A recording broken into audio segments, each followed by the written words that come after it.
Hello everyone, स्वागत है आप सभी का हमारे यूट्यूब चैनल एप्पल क्लासेस पर। आज की इस क्लास में हम क्लास 8 की ज्योग्राफी का चैप्टर नंबर 3 करेंगे। उसका भी पार्ट 2 वीडियो रहेगा। पार्ट 1 वीडियो हम पहले कर चुके हैं। अगर आपने अभी तक वो नहीं देखा है तो उसका लिंक वीडियो के डिस्क्रिप्शन बॉक्स में मिल जाएगा, जहाँ से आप पार्ट 1 को देख सकते हैं। तो चलिए देख लेते हैं आज की क्लास में हमें क्या क्या पढ़ना है। तो बेसिकली आज की क्लास में हमें शक्ति संसाधन के बारे में पढ़ना है। जितने भी शक्ति के संसाधन होते हैं उन सभी के बारे में पढ़ेंगे, जैसे परंपरागत और गैर परंपरागत। परंपरागत स्रोत के जितने भी साधन होते हैं उनको पढ़ेंगे और गैर परंपरागत के होते हैं उनको भी पढ़ेंगे। तो चलिए पहले देख लेते हैं शक्ति संसाधन क्या होता है। शक्ति संसाधन यानी जिनसे हमें ऊर्जा मिलती है, हमारे जीवन में उनका महत्वपूर्ण रोल होता है। हम उनके द्वारा कई सारे कार्य करते हैं, उनको शक्ति संसाधन कहते हैं। शक्ति संसाधन अथवा ऊर्जा संसाधन हमारे जीवन में बहुत ही महत्वपूर्ण भूमिका निभाते हैं। हम उद्योग में, कृषि में, संचार में, परिवहन में, प्रतिरक्षा में शक्ति संसाधनों की आवश्यकता होती है। ऊर्जा संसाधन को विस्तृत रूप से हम दो प्रकार से डिवाइड कर सकते हैं, एक गैर परंपरागत और एक परंपरागत। परंपरागत यानी जिन्हें हम सदियों से लगभग यूज करते आ रहे हैं उनको कहते हैं परंपरागत। अब जो नए तरीके आए हैं ऊर्जा के उनको हम गैर परंपरागत स्रोत कहते हैं। चलिए एक एक करके हम यहाँ पर देख लेते हैं कैसे कैसे होते हैं। तो आप यहाँ पर ये शक्ति संसाधन के बारे में कुछ लाइंस देख रहे हैं, इनसे आपके मन में एक आभास हो रहा होगा कि ऊर्जा क्या होती है। चलिए परंपरागत स्रोत क्या होते हैं। परंपरागत स्रोत ऊर्जा के वे स्रोत होते हैं जो लंबे समय से हम सामान्य रूप से उपयोग में ला रहे हैं, जिन्हें हम दैनिक रूप से डेली में उपयोग लाते हैं। जैसे परंपरागत स्रोत के दो मुख्य स्रोत होते हैं, एक होता है ईंधन और दूसरा होता है जीवाश्म ईंधन। दो प्रकार के ये स्रोत होते हैं, इनका ही हम उपयोग परंपरागत तरीकों से करते आ रहे हैं, काफ़ी पहले से करते आ रहे हैं। तो ईंधन क्या होता है। ईंधन का उपयोग खाना पकाने के लिए और ऊष्मा प्राप्त करने के लिए व्यापक रूप से होता है। हमारे भारत जैसे देश में तो ये काफ़ी प्राचीन समय से खाना पकाने के लिए, ऊष्मा प्राप्त करने के लिए इस तरह के ईंधन का प्रयोग किया जाता है। हमारे देश में ग्रामीणों के द्वारा लगभग 50% से अधिक ऊर्जा ईंधन से ही प्राप्त होती है। खाना बनाने में, पानी गर्म करने में, कई सारे कार्यों में ईंधन का ही उपयोग किया जाता है। तो जीवाश्म ईंधन क्या होता है। जीवाश्म ईंधन जो होता है पौधों और जानवरों के अवशेष जो लाखों वर्षों तक धरती के अंदर दबे रहे, ताप और दाब के प्रभाव से जीवाश्म ईंधन में परिवर्तन हो गए, जिसे आज हम जीवाश्म ईंधन कहते हैं। बहुत समय पहले पृथ्वी पर जितने जीव जंतु पेड़ पौधे हुआ करते थे, पृथ्वी पर कोई ऐसी उथल पुथल हुई जिसके कारण वो सारे के सारे जीव जंतु पेड़ पौधे धरती के अंदर दब गए और दब जाने के बाद ताप और दाब के कारण वो सभी के सभी जीवाश्म ईंधन में कन्वर्ट हो गए और उन्हीं जीवाश्म ईंधन को आज हम ईंधन के रूप में प्रयोग करते हैं। जैसे कोयला हो गया, पेट्रोलियम हो गया और प्राकृतिक गैस हो गया, ये जीवाश्म ईंधन है, जमीन से निकाले जाते हैं। इन खनिजों के भंडार सीमित हैं और बढ़ती जनसंख्या जिस दर से इनका उपयोग कर रही है वह उनके निर्माण दर से कहीं अधिक है, इसलिए ये शीघ्र ही समाप्त हो सकते हैं। विश्व की जो जनसंख्या है काफ़ी तेज गति से बढ़ रही है, लेकिन ये जो संसाधन हैं कोयला, पेट्रोलियम, प्राकृतिक गैस, इनके बनने में जो समय लगता है वो काफ़ी ज़्यादा है। जिस दर से जनसंख्या बढ़ रही है उस दर से ये संसाधन नहीं बढ़ रहे हैं, इसलिए इनका समाप्त होने का कारण है, यानी कि ये समाप्त हो जाने वाले हैं। आप देख ही रहे होंगे हमारे पूर्वोत्तर में इस तरह से महिलाएं अपना बहुत सारा समय ईंधन को प्राप्त करने में लगा देती हैं। चलिए अब नेक्स्ट देख लेते हैं पेट्रोलियम। पेट्रोलियम क्या होता है। जिससे आपकी गाड़ी चलती है, जिससे ट्रक, बस सभी चलते हैं और उनमें जो मोमियोल के रूप में जो तेल डाला जाता है वो हमारी साइकिल चरमराने लगती है तब हम प्रयोग करते हैं वो, ये सभी के सभी जो होते हैं उसकी शुरुआत एक गाढ़े द्रव से होती है जिसे पेट्रोलियम कहा जाता है। यह पेट्रोलियम जो है सेलों के मध्य परतों में पाया जाता है और इसका भेदन जो हम करते हैं अपतटीय अथवा तटीय क्षेत्रों से करते हैं, यहाँ से इसको निकाला जाता है। उसके बाद इसको निकालने के बाद प्रसंस्करणशाला में ले जाया जाता है, शोधन केंद्र में ले जाया जाता है जहाँ उसका शोधन किया जाता है। वहाँ पर उसमें से कई तरह के उत्पाद तैयार किए जाते हैं, जैसे डीजल, पेट्रोल, मिट्टी का तेल, मोम, प्लास्टिक और स्नेक। ये सभी के सभी उत्पाद उस गाढ़े काले द्रव से ही तैयार किए जाते हैं। इतने सारे कामों में और इतने सारे प्रोडक्ट इस गाढ़े और काले द्रव से बनाए जाते हैं, तो ये हमारे लिए बहुत ही ज़्यादा इम्पोर्टेंट्स हो जाता है और बहुत ही ज़्यादा ज़रूरी है। पेट्रोलियम और उससे बने उत्पादों को काला सोना कहा जाता है क्योंकि ये हमारे लिए बहुत अधिक मूल्यवान होते हैं। पेट्रोलियम के उत्पादक देशों की बात करें तो ईरान, इराक, सऊदी अरब और कतर हैं, जहाँ पर बड़े पैमाने पर इस तरह का गाढ़ा द्रव तेल निकाला जाता है। साथ ही इनके सिवाय कुछ अन्य देशों की बात करें तो इनमें संयुक्त राज्य अमेरिका हो गया, रूस हो गया, वेनेजुएला हो गया, अल्जीरिया हो गया, यहाँ पर भी तेल निकाला जाता है। भारत में भी कुछ जगह पर इसका भेदन किया जाता है, उसको निकाला जाता है, जैसे असम के डिगबोई में किया जाता है और मुंबई में बम्बई हाई में किया जाता है, तथा कृष्णा और कावेरी नदियां जो हैं उनके डेल्टा क्षेत्र में भी हम पेट्रोलियम का भेदन कर सकते हैं। तो भारत में ये कुछ ही जगह पर बहुत ही कम मात्रा में पाया जाता है।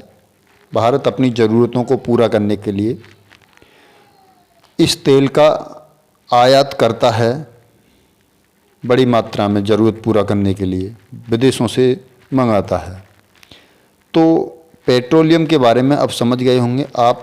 इस चित्र में वो गाढ़ा और काला जो द्रव है उसको यहाँ देख सकते हैं, जिसको हम पेट्रोलियम कहते हैं। चलिए नेक्स्ट है प्राकृतिक गैस। प्राकृतिक गैस क्या होती है? तो प्राकृतिक गैस पेट्रोलियम निक्षेपों के साथ पाई जाती है। जहाँ से हम पेट्रोलियम को निकालते हैं वहीं से यह गैस भी निकलती है और यह तब निर्मुक्त होती है जब अपरिष्कृत तेल को धरातल पर लाया जाता है। यानी जब हम पेट्रोलियम का भेदन करते हैं तो पेट्रोलियम के निकलने से पहले ये प्राकृतिक गैस निकलती है और इस गैस का हम उपयोग घरेलू कार्यों में कर सकते हैं और वाणिज्य कार्यों में भी कर सकते हैं। यानी व्यापारिक रूप से भी, बाजारिक रूप से भी इसका प्रयोग किया जाता है। तो सीएनजी का उत्पादन करने वाले कई देश हैं, जैसे रूस है, नॉर्वे है, यूके है, नीदरलैंड है। ये प्राकृतिक गैस के उत्पादक के बड़े देश हैं। बड़ी मात्रा में ये प्राकृतिक गैस का उत्पादन करते हैं। भारत में बात करें तो जैसलमेर में कृष्णा गोदावरी के डेल्टा पर पाया जाता है। त्रिपुरा और मुंबई के कुछ अपतटीय क्षेत्रों में प्राकृतिक गैस का जो है उत्पादन किया जाता है। विश्व के बहुत से कम देशों के पास प्राकृतिक गैस के भंडार हैं। ज़्यादा मात्रा में प्राकृतिक गैस का विश्व के देशों के द्वारा उत्पादन नहीं किया जाता, कुछ ही देशों के द्वारा किया जाता है। हमारे द्वारा जीवाश्म ईंधन के उपयोग की तीव्र वृद्धि ने चिंताजनक दर से इन्हें समाप्त होने पर पहुंचा दिया है। इन जीवाश्म ईंधन का हम क्या कर रहे हैं, बहुत तेज़ गति से उपयोग कर रहे हैं, जिसके कारण इनकी समाप्ति हो सकती है, जिसके कारण एक चिंता की स्थिति बन गई कि उसके बाद हम किससे अपने वाहनों को चलाएंगे, किससे अपने ईंधन की ज़रूरत को पूरा करेंगे। जीवाश्म ईंधन का अनियंत्रित जलना अनियंत्रित टोंटी के टपकने के समान है, जो अंततः पूरी की पूरी टंकी को खाली ही कर देती है। तो यही बात है कि जब हम इन सभी ईंधनों का अनियंत्रित तरीके से उपयोग करेंगे तो एक दिन जल्दी ही समाप्त हो जाएंगे और हमारे लिए कई सारी परेशानियां आएंगी। इसने हमारा ध्यान ऊर्जा के गैर परंपरागत स्रोतों के दहन की ओर बढ़ाया और जीवाश्म ईंधन के स्वच्छ विकल्प के रूप में हम गैर परंपरागत जो ईंधन है उनकी ओर देखने लगे। यानी कि जब हमने सोचा कि ये सारे ईंधन तो ख़त्म हो जाएंगे एक समय के बाद, तो कोई और विकल्प है ऊर्जा का जिनका हम उपयोग कर सकते हैं। तो वो विकल्प जब ढूंढे गए तो गैर परंपरागत ऊर्जा के स्रोत के रूप में हमारे सामने आए। चलिए देख लेते हैं गैर परंपरागत स्रोत हैं जो ऊर्जा के, वो कौन कौन से हैं। तो जल विद्युत, जल विद्युत जो है ये भी ऊर्जा का एक प्रकार से परंपरागत स्रोत ही है, जिसके जरिए हम विद्युत का उत्पादन करते हैं। तो कैसे करते हैं? बांधों में वर्षा जल अथवा नदी का जो जल होता है काफ़ी ऊंचाई पर संग्रह कर लिया जाता है। बड़े बड़े डैम्स बनाकर हम क्या कर लेते हैं, पानी को काफ़ी ऊंचाई पर स्टोर कर लेते हैं और फिर उस पानी को पाइप के द्वारा बहाते हुए टरबाइन पर गिराया जाता है। जब पानी टरबाइन पर गिरता है तो टरबाइन के ब्लेड घूमने लगते हैं और ब्लेड के जरिए जो जनरेटर होते हैं वो घूमने लगते हैं और जनरेटर जब घूमता है तो विद्युत का उत्पादन करता है। तो इस तरह से जो विद्युत उत्पादन होती है उस विद्युत को हम जल विद्युत कहते हैं, क्योंकि यह विद्युत जल का प्रयोग करके उत्पादित की जा रही है। विद्युत उत्पन्न करने के बाद जो जल बहता है इसका उपयोग कृषि में किया जाता है। आप यहाँ पर देख रहे होंगे ये डैम बना हुआ और इसमें बड़ी मात्रा में पानी भरा हुआ है और यहाँ से पाइपों के जरिए ये जो पानी है इस टरबाइन पर आ रहा है। इस टरबाइन पर आ रहा है तो ये टरबाइन घूम रहा है और घूमने के साथ इससे जुड़ा हुआ जनरेटर जो है वो जनरेटर घूम रहा है और घूमने के बाद वो जनरेटर विद्युत का उत्पादन कर रहा है और वो विद्युत यहाँ से लाइंस के द्वारा दूसरी जगह ले जाई जाती है। बाकी जब ये पानी उपयोग हो जाता है तो उपयोग होने के बाद इस पानी को आगे नदियों में बहा दिया जाता है। कुछ पानी का उपयोग इधर सिंचाई कार्यों में कर लिया जाता है। विद्युत उत्पादन के बाद जो जल का बचता है उसका कृषि कार्यों में उपयोग कर लिया जाता है। विश्व की ऊर्जा का 1/4 हिस्सा जो है जल विद्युत से उत्पन्न किया जाता है। पूरे विश्व में जितनी भी विद्युत का उत्पादन करते हैं और उसका जितना हम उपयोग करते हैं उसका 1/4 भाग जो है हम जल विद्युत के रूप में उपयोग करते हैं। जल के द्वारा जो बिजली बनाई जाती है उसका उपयोग करते हैं। तो जल विद्युत उत्पादन करने वाले कुछ देश हैं, कौन कौन से हैं? तो ये जल विद्युत उत्पादन करने वाले बड़े बड़े देशों में पैराग्वे है, नॉर्वे है, ब्राज़ील है और चीन है। ये बड़ी मात्रा में जल विद्युत का उत्पादन करते हैं। भारत में भी कुछ स्थानों पर जल विद्युत बनाया जाता है, जैसे वाकड़ा नागल बांध बनाकर वहाँ पर हम विद्युत का उत्पादन करते हैं। गांधी सागर है, नागार्जुन सागर है और दामोदर नदी घाटी परियोजनाएं जो भारत के द्वारा बनाई गई हैं, इन पर विद्युत का उत्पादन किया जाता है। आप इस चित्र के माध्यम से और अच्छे से समझ सकते हैं। चलिए नेक्स्ट देखते हैं ऊर्जा के जो गैर परंपरागत स्रोत हैं उनके बारे में। कौन कौन से हैं? जीवाश्म ईंधन के बढ़ते उपयोग से ऊर्जा के गैर परंपरागत स्रोत का अभाव उत्पन्न हो गया। यानी कि जो जीवाश्म ईंधन थे, हमने देखा था ईंधन, लकड़ी, कोयला, पेट्रोलियम, प्राकृतिक गैस, इन सभी का लगातार उपयोग करते जा रहे हैं तो ये ख़त्म होने की कगार पर पहुंच गए। तो हमारा जो रुख होता है वो गैर परंपरागत स्रोतों की ओर जाता है। तो ऐसे में अनुमान किया जाता है कि यदि वर्तमान दर से इनका उपयोग लगातार होता रहा तो ये बहुत ही जल्दी ख़त्म हो जाएंगे और जो परंपरागत ईंधन होते हैं वो हमारे वायुमंडल के लिए बहुत ज़्यादा प्रदूषण करते हैं। तो हमारा विचार ऐसे ऊर्जा के स्रोतों की ओर गया जिनके द्वारा हमारा पर्यावरण भी प्रदूषण ना हो और जो जीवाश्म ईंधन है उनके विकल्प के रूप में हम उनका उपयोग कर सकें। तो ऐसे में हमने गैर परंपरागत ऊर्जा के स्रोतों की ओर ध्यान दिया, जिसमें सौर ऊर्जा हो गया, पवन ऊर्जा हो गया, ज्वारीय ऊर्जा हो गया। इनके द्वारा हम क्या कर सकते हैं, विद्युत का उत्पादन कर सकते हैं और उस विद्युत का उपयोग हम अपने जीवन में होने वाली आवश्यकताओं को पूरा करने के लिए कर सकते हैं। तो देख लेते हैं एक एक करके इन सभी के बारे में। सौर ऊर्जा। सौर ऊर्जा क्या होती है? सूर्य की ऊष्मा और प्रकाश ऊर्जा हमारे लिए दिन प्रतिदिन अनुभव की जा सकती है। हम जानते ही हैं डेली सूर्य निकलता है और सूर्य बड़ी मात्रा में प्रकाश और ऊष्मा इस पृथ्वी पर देता है। तो सूर्य से प्राप्त सौर ऊर्जा सौर सेलों में विद्युत उत्पन्न करने में प्रयोग में लाई जाती है। तो जो सूर्य से प्राप्त जो ऊर्जा होती है, प्रकाश होता है, उसके द्वारा हम क्या कर सकते हैं, सौर सेलों के जरिए विद्युत उत्पन्न कर सकते हैं। इसमें से कई सेलों को सौर पैनलों के तापन और प्रकाश के लिए शक्ति उत्पन्न करने के लिए जोड़ा जाता है। तो जो सौर पैनल होते हैं उनको एक साथ कई जोड़कर हम बड़े पैमाने पर विद्युत का उत्पादन कर सकते हैं। हम जानते हैं कि जो धूप की प्रचुरता है वो उष्णकटिबंधीय क्षेत्रों में सबसे अधिक होती है। क्योंकि उष्णकटिबंधीय क्षेत्र में सूर्य की रोशनी सबसे ज़्यादा प्राप्त होती है। प्राप्त होने के कारण उष्णकटिबंधीय क्षेत्र में सौर ऊर्जा उत्पादन के बड़े स्रोत देखे जा सकते हैं। धूप की प्रचुरता वाले उष्णकटिबंधीय देशों में के लिए सूर्य ऊर्जा का उपयोग की प्रौद्योगिकी बहुत ही ज़्यादा लाभदायक साबित हो सकती है। सौर ऊर्जा का उपयोग हम कहाँ कहाँ कर सकते हैं? तो सौर ऊर्जा का उपयोग हम सौर पार्क में कर सकते हैं, सोलर कुकर के जरिए खाना बनाने में कर सकते हैं, सोलर ड्रायर में कर सकते हैं, साथ साथ सामुदायिक रोशनी के लिए कर सकते हैं। और जो यातायात में जो ट्रैफिक लाइट्स होती हैं उनमें भी हम इनका उपयोग कर सकते हैं।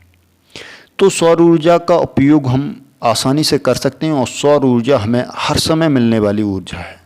ये कभी न समाप्त होने वाली ऊर्जा है और इसी ऊर्जा का प्रयोग करके हम जो परंपरागत ऊर्जा के स्रोत हैं उनकी जगह पर इस ऊर्जा का उपयोग हम कर सकते हैं। आप यहाँ पर देख सकते हैं कि सौर ऊर्जा के जरिए ट्यूबवेल को चलाया जा रहा है। चलिए नेक्स्ट देखते हैं। नेक्स्ट है परमाणु ऊर्जा। परमाणु ऊर्जा क्या होती है? ये भी ऊर्जा का एक गैर परंपरागत स्रोत है।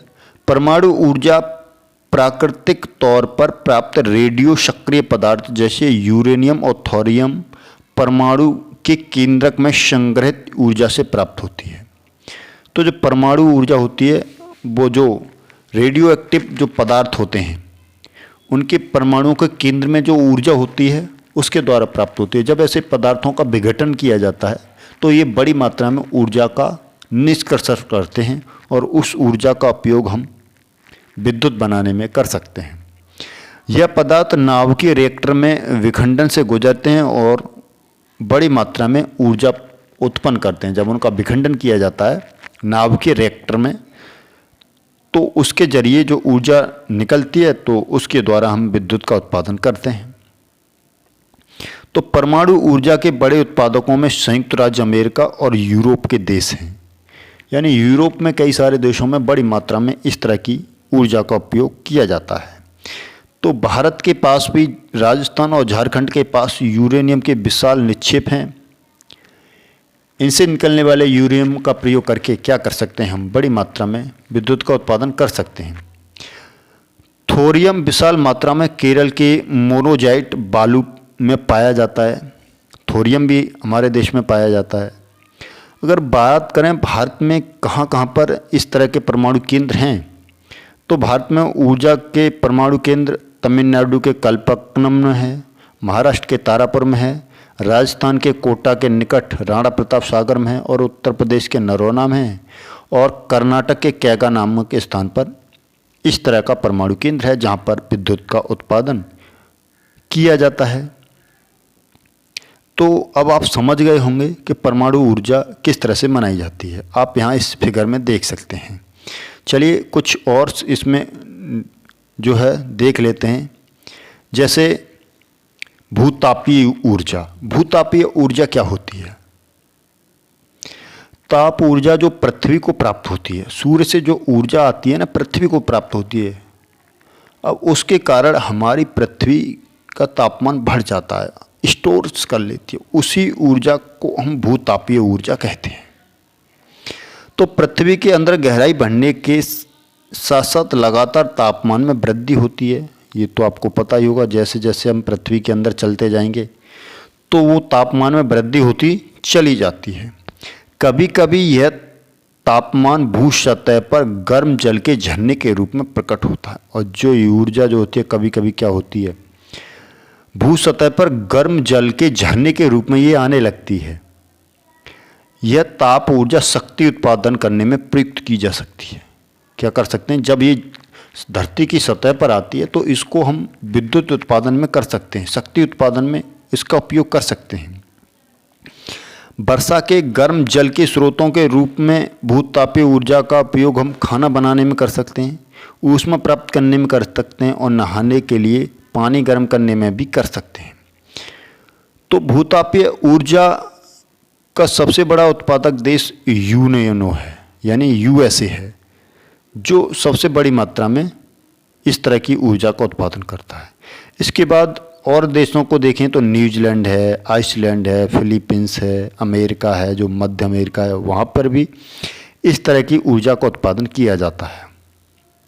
भूतापीय ऊर्जा संयंत्र हिमाचल प्रदेश के मणिकरण में और लद्दाख के पुंगा घाटी में भी स्थित हैं।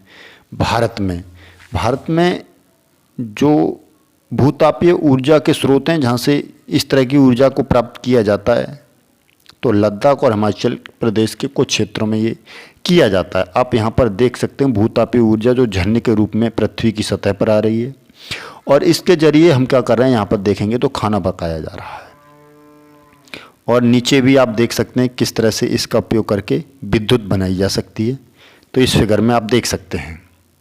चलिए अब आप समझ गए होंगे भूतापीय ऊर्जा क्या होती है और इसका हम कैसे कैसे उपयोग कर सकते हैं। चलिए नेक्स्ट देख लेते हैं और क्या है। नेक्स्ट है ज्वारीय ऊर्जा। ज्वारीय ऊर्जा क्या होती है?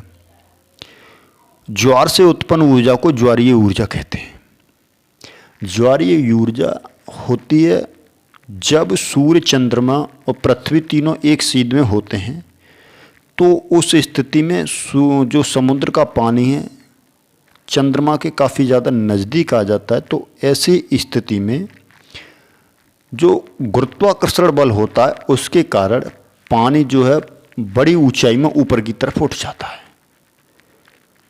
जब पानी ऊपर की तरफ उठता है तो उसको हम ज्वार कहते हैं। जब वो पानी नीचे की तरफ आता है तो उसे हम भाटा कहते हैं। तो इस स्थिति में हम इस पानी की गति का उपयोग विद्युत उत्पादन में कर सकते हैं। इसी को हम ज्वारीय ऊर्जा कहते हैं। इस ऊर्जा का विदोहन समुद्र के साथ सांकरे मुहाने पर बांध बनाकर हम कर सकते हैं। उच्च ज्वार के समूह समय पर जो ऊर्जा का उपयोग बांधों में के साथ टरबाइन को घुमाने में किया जाता है। जब उच्च ज्वार जो आते हैं, जब जल की मात्रा काफ़ी ऊंचाई तक उठती है, तो उस जल के कारण, उस जल के द्वारा हम टरबाइन को चलाकर विद्युत का उत्पादन कर सकते हैं। तो इस तरह की ज्वारीय ऊर्जा का उत्पादन करने वाले देशों में है रूस है, फ्रांस है, और भारत में जो कच्छ की खाड़ी है वहाँ पर भी विशाल मात्रा में जो ज्वारीय ऊर्जा है उसका उत्पादन करते हैं। क्योंकि ज्वारीय ऊर्जा का उत्पादन उस स्थान पर किया जाता है जहाँ पर ज्वार और भाटा आते हैं, यानी जल, समुद्र का जल ऊपर उठता है और नीचे गिरता रहता है। तो अमावस्या और पूर्णिमा की रात्रि को इस समय की घटनाएं ज़्यादा होती हैं, तो उस दिन ऊर्जा की मात्रा का उपयोग ज़्यादा उत्पन्न कर सकते हैं। तो इस तरह से हमने इस क्लास में देखा कि ऊर्जा क्या होती है, उसके परंपरागत स्रोत कौन कौन से हैं और गैर परंपरागत स्रोत कैसे हैं, हमने सभी के बारे में एक एक करके डिस्कस किया। आई होप कि आपको ये क्लास काफ़ी अच्छी लगी होगी। अगर ये क्लास आपको अच्छी लगी है तो हमारे चैनल को सब्सक्राइब करें, वीडियो को लाइक भी करें और अपने फ्रेंड के साथ इसको शेयर भी कर सकते हैं।